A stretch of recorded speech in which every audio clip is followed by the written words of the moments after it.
참 이런 의문들이 많이 생길 법한 정황인 건 사실이에요. 권영철 선임 기자. 네, 그렇습니다. 사실 과연 유병헌 씨가 맞는지에서부터 시신 바꿔치기 의혹에까지 온갖 의혹들이 지금 계속 꼬리에 꼬리를 물고 있죠. 그러니까 결국은 검경이 추동 수사 제대로 해서 첫 번째부터 명쾌하게 뭔가를 풀어갔다면 이런 의문 안 생길 텐데 40일이나 지나서 확정을 했다는 그게 문제 아니겠습니까?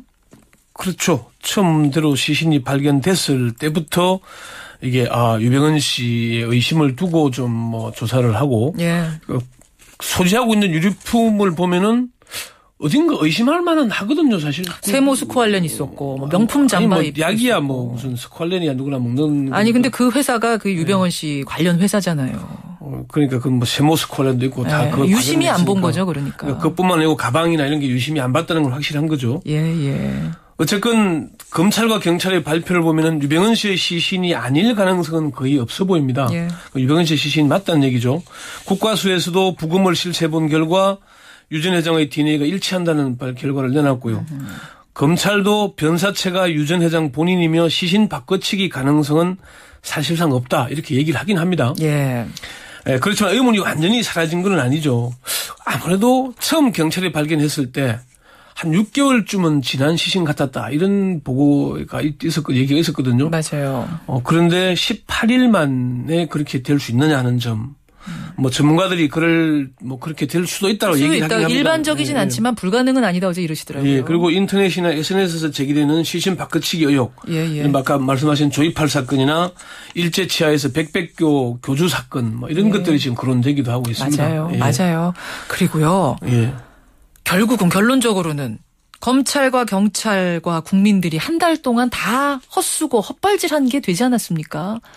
검경은 뭐 한 거냐 이런 얘기를 안 할 수가 없어요. 결과적으로는 요란만 떨고 국민들만 현혹시킨 그런 셈이 됐죠. 예. 그동안 검경이 동원된 인원이 연 인원은 145만 명입니다. 참 대단하네요. 예.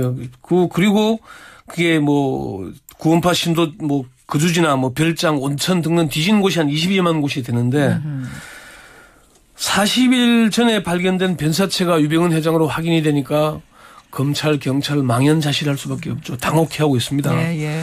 사실은 제가 이 부분을 대해서 유병헌 회장에 대해서 이렇게 요란하게 검, 경, 군까지 동원되는 걸 보고 유병헌 회장의 잘못이 얼마나 크길래 그렇게 하나.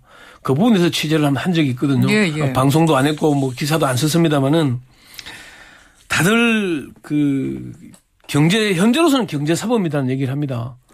지난 며칠 전 21일이죠. 검찰이 6개월짜리 구속영장을 다시 발부받았잖아요. 그랬어요. 그 내용에 보면은 횡령과 배임 혐의밖에 없습니다. 일단 붙잡아야 세월호 구조변경 지시 사실상 미필적 고의에 의한 살인 혐의를 적용할 수 있을지 없을지 조사를 해볼 텐데. 그렇죠. 이제 사라졌으니까. 예. 유병헌 회장에 대한 책임을 물을 수는 없게 된 거 아닙니까? 그렇죠. 그리고 그 뒤에 따르는 아마 얽혀 있는 많은 사람들도 다 함께 묻히게 된 건데 오늘 주제로 다시 돌아가 보죠. 예. 세월호 참사에 대한 책임은 누가 지는 거냐. 오늘 이 주제였잖아요. 사실 책임을 지는 사람이 없다는 게 문제입니다. 대통령도 국무총리도 어느 누구도 책임을 지지 않고 있는 겁니다. 국무총리가 세월호 참사 발생 열 하루 만인 4월 27일 일요일 오전에 긴급 기자회견을 열어서 책임을 통감하고 사퇴한다 이렇게 발표했지 않습니까? 했습니다. 그런데 2달 만에 다시 총리로 유임이 됐어요. 그러네요. 세월호 참사의 책임을 언급하지 않고 이른바 유체 이탈 화법으로 논란을 빚었던 박근혜 대통령이 5월 19일 대국민 담화에서 이번 사고에 제대로 대처하지 못한 최종 책임은 대통령인 저에게 있습니다. 그 고귀한 희생이 헛되지 않도록 대한민국이 다시 태어나는 계기로 반드시 만들겠습니다. 이렇게 얘기를 했죠. 예. 세월호 참사 이전과 이후가 달라지겠다고 했는데 뭐가 달라졌죠? 이 질문을 주변에 여러 사람들에게 해보면은 달라진 게 없다. 아니 이제부터 차차 하나씩 달라지는 건 아니겠습니까? 한꺼번에 다 달라지는 건 아니고. 그렇죠. 그런데 참사 이후에 했던 인사는 여전히 수첩 인사죠. 그리고 국무총리로 지명했던 2사람은 중도 낙마했죠. 네. 장관 중에 2사람도 낙마했죠. 바뀐 게 없습니다. 그리고 세월호 특별법은 정치 공방으로 잠들고 있는 것이 아니라 여당인 새누리당이 진상조사위원회에 조사권과 수사권을 줄 수 없다고 버티고 있는 겁니다. 이건 제대로 얘기를 해야 되는 건데 정치적 공방을 하게 되면은 양쪽의 입장을 우리 언급을 해야 되겠습니다만은 예. 이 문제는 사실 취재하면 취재할수록 왜 여당인 새누리당이 진상조사위원회에 성역 없는 조사권, 수사권을 그렇게 안 주려 하는 것인가. 그 부분에 도달하게 됩니다. 그러면은 여당이나 청와대가 뭔가 밝혀지기를 꺼리하는 부분이 있는 게 아닌가. 그런 의심을 할 수밖에 없는 겁니다. 없는 상황으로 가는 거죠. 유병헌 회장을 쫓는데 연인원 145만 명이 동원될 정도로 정부가 총력을 기울였습니다. 예. 지금 유족들이 요구하는 게 뭡니까? 진상규명이거든요. 그렇죠. 어떻게 침몰했는지. 예. 어떻게 그렇게 두 눈 부릅뜬 상태에서 아이들을 바다에 잠기게 할 수밖에 없었는지. 예. 그걸 밝혀내자는 거잖아요. 그렇죠. 그러면은 진상조사위원회에 성역 없는 조사권과 수사권을 줘야 되는 겁니다.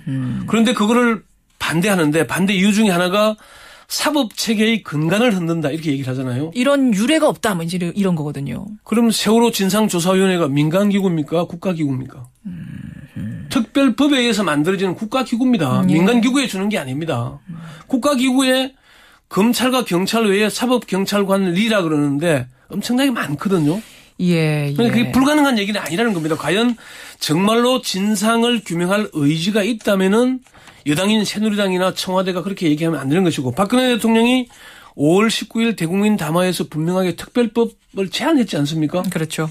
그러면은 대통령이 이제 결단해서 본인이 제안했던 대로 하도록 예. 지금 하는 길밖에 없다고 그렇게 봅니다. 지금 뭐 특별법 얘기가 나왔으니까 제가 한 가지 궁금한 게 있는데 그 세월호 유족들이 특례 입학이나 의사자 지정해달라 이런 거를 직접 요구한 게 사실인가요? 아닌가요? 이거 계속 혼란이 좀 있더라고요. 사실 이 문제 때문에 이제 세월호 유족들이 비난받고 있는 부분이 있는데 예. 세월호 유족들이 제안한 특별법에는 특례 입학이나 의사자 지정이 없습니다. 그래요? 분명히 없습니다. 그 부분은 민주사회를 위한 변호사 모임에 지금 세월호 특별위원장을 맡고 있는 권영국 변호사가 분명히 확인을 했는데 특례 입학도 의사자 지정도 분명히 특별법에 들어있지 않다. 오로지 진상규명이었다. 예, 그리고 원한 건. 그 국회 세월호 TF의 그 야당 측 간사를 맡고 있는 전해철 의원도 그 확인을 했습니다. 예. 특례 입학이나 의사자 지정은 유족들이 요구한 게 아니다.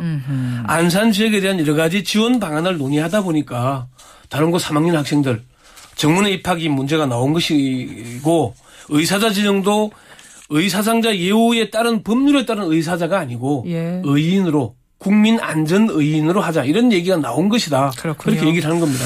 오늘 이야기 좀 마무리를 지어야 할 텐데 누가 책임을 져야 하나 어떻게 답을 내시겠어요?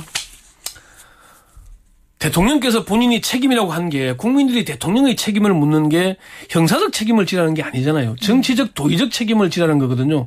그러면은 제대로 된 진상규명을 하는데 대통령이 결단하라는 겁니다. 아하. 지금은 그게 답인 것 같습니다. 진상규명 철저히 되도록 유병헌의 죽음보다 더 중요한 진상규명 네. 정말 제대로 이루어져야겠다.